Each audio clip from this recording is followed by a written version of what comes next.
liking. Sejun just laughs as the rabbits spit out the coffee. He says that the rabbit's tongue must be more sensitive to bitter tastes than humans. But then he notices something that he had not expected. He sees the honeybee flying towards a hive inside the cave. Sejun calls her, and the bee excitedly shows him her hive. Sejun asks her if that was really a beehive, and the realization hits him a moment later that the poison honeybee is finally moving here with them. He asks her, and she affirms. Sejun and the rabbits are glad to hear this news. Sejun says that it was saddening whenever she had to go back to her home every night, and now he finally feels that they are a family. And on this joyous occasion, Sejun wants to throw a party. But then suddenly, he gets a message from the tower manager. It is a quest, and the manager has requested that Sejun give him 10 magical cherry tomatoes. There is no reward for completing this quest, but the penalty for refusing is disappointment. Sejun is shocked to see a new type of quest, and then he thinks that because he kept on postponing the quests, the tower manager must have realized something after seeing his deal with Theo. Sejun snickers as he thinks that the tower manager is not threatening to kill him anymore. Rather, it was asking him in a manner that was pitiful, and Sejun feels some sort of pity for the manager. He decides to give some of his tomatoes to fulfill the quest. He offers the tomatoes, and the tower master accepts them. It also thanks Sejun for his kindness, and Sejun is surprised. He smugly says that it was satisfying to see the manager thank him. But then he suddenly realizes something. He acted like a pushover just now. Sejun is dejected upon realizing this, and he does not notice that the husband rabbit was sipping coffee calmly behind him. On another floor of the tower, we see a building. A goblin places a drink on the table, and then we see that he is Scarum, the one who scammed Theo. Scarum is angry that the pushover cat has not returned yet, and his friend asked him if he was talking about Theo, who bought his items the last time. His other friend says that Scarum was quite smart to sell the trashy items by deceiving the cat, and he also wants to learn some tricks like this. He then asks Scarum why he was looking for Theo. Scarum begins to explain his reasons. He says that the cat spent all his money to buy items from him, and he is worried that the cat has not yet returned, even after much time has passed. By now, he should be back to complain that he could not sell the items. His friend asks him if he is really worried, and what would he do if the cat really returned. Scarum says that since he was such a good guy, he would not be able to pretend not to see Theo. He says that he will buy the cat a glass of milk and inform him about a big opportunity, and then he would lend him some money to take advantage of the opportunity. The other goblins are surprised, but then Scarum explains his real plan. He says that the poor cat will have to work very hard to repay the loan he takes from him at a high interest rate, but he will neither be able to pay the debt nor the ever-increasing interest. And then Scarum gives a menacing expression as he says that Theo would become his slave until his death in the end.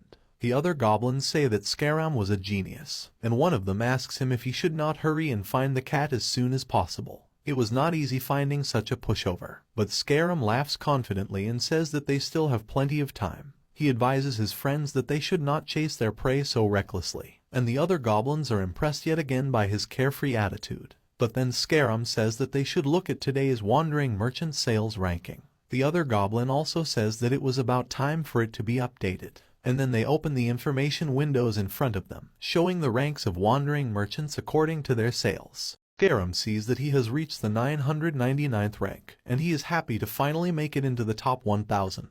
His friends are amazed to see him in the top 1,000, as they are not even ranked yet. Scarum laughs inside, thinking that it was worth selling those things to the pushover cat. And then he starts to scroll through the list to see the names of the people he has to beat next. But a shocking discovery is waiting for him there. Scarum exclaims, "How could this happen?" as he sees Theo's name on the list. He was at the 982nd position in the list after selling goods worth 50 tower coins in the past day. The other two goblins start murmuring that it was the cat that Scarum scammed, and Scarum is trembling in anger. He slams his fist into the table and loudly says that Theo couldn't have sold those items for such a high price, and he is now curious about what the cat was doing. Meanwhile, Theo has returned to the cave, and he declares his return. Sejun is shocked to see him and asks where he has been. Theo flinches as Sejun moves towards him, and he apologizes. He says that he will not go out to play on the other floors even if he sells out. He promises to return right away the next time, but it turns out that Sejun knew nothing about this. He is confused and asks Theo what he meant. For how long was he out playing? and Theo tells him that he was playing for 4 days. Sejun said that last time. Theo said that it would take him 10 days for a round trip to the 30th floor, yet he had time to play for 4 days even after selling out. Theo nervously apologizes, but Sejun is surprised by something else. He had thought that it would take a few days to sell everything.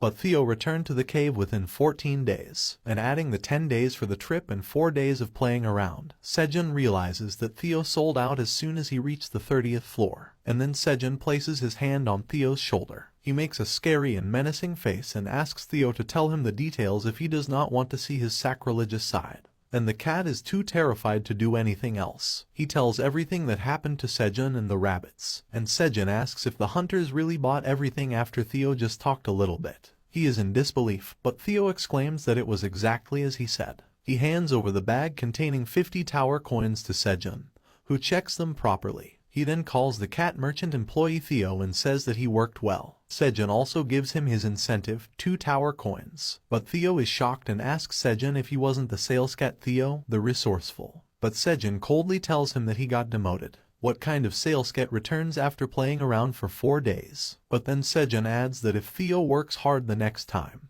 his position as the sales cat will be reinstated. And Sejun also says that he will raise the incentive to 5%. Theo says that he understands and promises to work hard and become a salesman.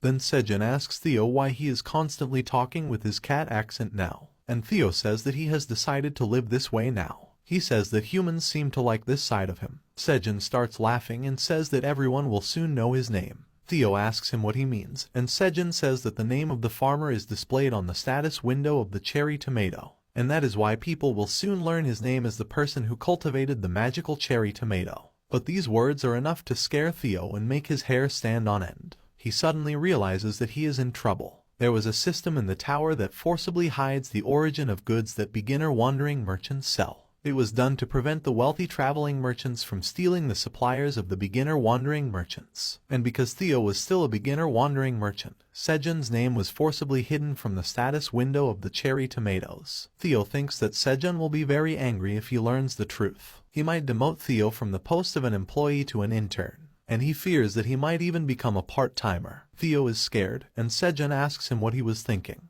But then Theo acts up to cover his fear and says that nothing was wrong. He asks Sejun to hand him the cherry tomatoes so that he can leave to sell them right away. Sejun says that it was too soon and asks Theo to rest for a few days. He also had to receive his weekly payment. But Theo is in a hurry to go out and sell more tomatoes. He tells Sejun that he should work as everyone else is also busy. Theo rushes to the rabbit carrying harvested tomatoes and starts putting them inside his bundle, much to the rabbit's shock. The reason he was doing this was to remove the restriction on displaying the cultivator's name from the status window of the goods. And there was only one way to do that. Theo needed to achieve 1,000 tower coins and become a mid-level wandering merchant to do that. And seeing the cat so eager to work, Sejun wonders if he has started to believe in him.